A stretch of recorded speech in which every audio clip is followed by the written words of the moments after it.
तर दादांच्या निधनाच्या घटनेने दोन्ही राष्ट्रवादीतल्या नेत्यांना मोठा धक्का बसलाय। बारामतीत दाखल झालेले नेते हमसून हमसून रडत होते। यामध्ये मंत्री होते, आमदार होते, खासदारही होते।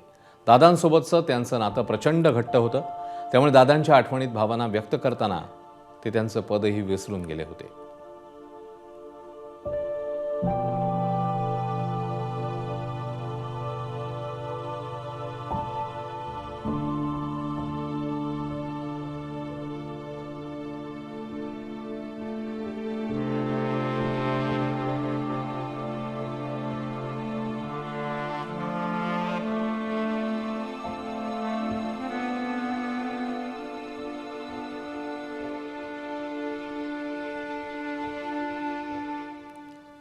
तर दादांचं अंत्यदर्शन घेतल्यानंतर नेत्यांनी आपल्या भावना व्यक्त केल्या आहेत। पाहूया।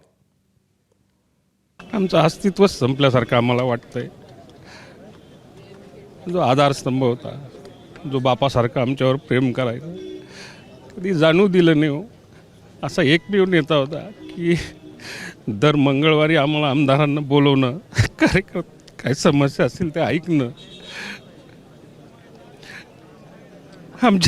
आमच्या मतदारसंघातला प्रत्येक विकासाची वीट त्यांनी रचलेली। काय करणार आम्ही आज? कोणाकडे बघणार आहे आम्ही अजून? हे सगळं संपलं आमच्या दृष्टीने। तर असा दिवस बघायला मिळेल हे आयुष्यात विचारही केला नव्हता आमच्यासारख्या। दादांच्या कामात एक ओळख होती। माणसं कुठलंही समोर आलं, काम होण्यासारखं असलं तर दादा नाही म्हणत नव्हते आणि लगेच करून घ्यायचे।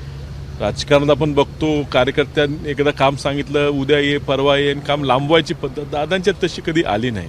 मी वसंतदादा शुगर इन्स्टिट्यूटला ते आणि आम्ही एका समितीत काम करत होतो। तिघंच एका समितीत असल्यामुळे महिन्यात 2 महिन्यातनं एकदा बैठक व्हायची आणि एवढी बारकाई प्रत्येक कामात। जे काम करू, राज्याचा अर्थसंकल्प बघणारा माणूस, वसंतदादा शुगर इन्स्टिट्यूटचं 200-400 कोटीचं सुद्धा इन्व्हेस्टमेंट कमिटीचं चेअरमन असल्यामुळे ते बघायचे, पण ते लहान बघताना सुद्धा एवढी बारकाईने प्रत्येक गोष्ट बघायची।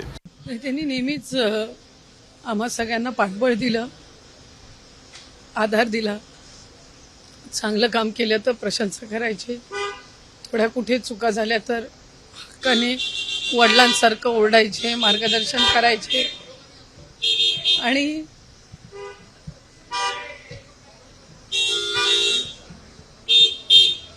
एक दिवस असा गेला नाही की दादांचं नाव तोंडातून निघालं नसेल। खरं तर दादा नाहीत याच्यावर अजून विश्वास बसत नाही। म्हणजे घरात इतर कुठलाही पाहुणा येणं आणि दादा येणं याच्यातली लगबग जी असायची आमची, किंवा अजूनही म्हणजे 3 पिढ्यांचं, म्हणजे वडिलांचं आणि दादांचं तर नातं होतं, माझं आणि दादांचं नातं म्हणजे मुलाप्रमाणेच माझं होतं, आणि माझ्या मुलांचं सुद्धा नातं तितकंच दादांच्या सोबतचं अगदीच कौटुंबिक राहील। अजित पवारांच्या अकाली निधनानंतर पवार कुटुंबावर दुःखाचा डोंगर कोसळलाय। कोलमडून गेलेल्या सुनेत्रा पवारांसोबत सुप्रिया सुळे मात्र धीटपणे उभ्या होत्या। दिल्लीतून बारामतीत येण्यापासून सुळेंनी सुनेत्रा पवारांना एकटं पडू दिलं नाही। भाऊ गेल्याचं दुःख बाजूला ठेवत त्या बहिणी सुनेत्रा यांना सावरताना दिसत होत्या।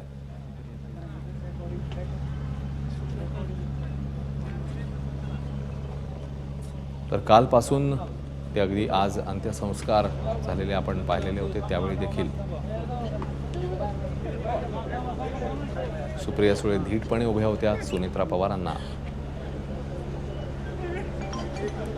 त्या सावरताना पाहायला मिळाल्या।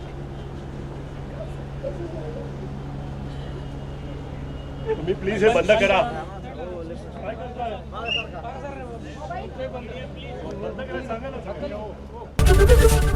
एबीपी माझा, उघडा डोळे बघा नीट।